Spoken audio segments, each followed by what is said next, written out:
So the back plate is completely plain, no engraving on it, and you can see the setup springs for the two trains, the going train at the top and the striking train at the bottom. And these are only used to set up the base position of the spring. You don't wind the clock is wound normally as it is from the front. So we're just coming up to 4 o'clock. So when I move the hands forward, you'll see the strike 4.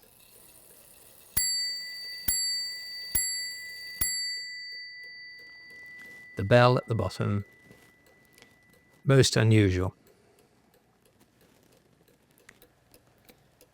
So it's just coming up to 5 o'clock and the clock will strike.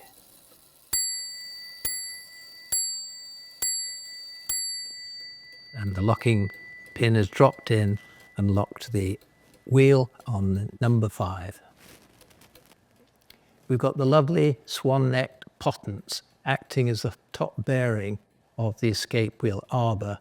It's twisted so that the arbor descends at about 70 degrees. It has to clear the barrel and then engage at the angle of 70 degrees into the crown wheel.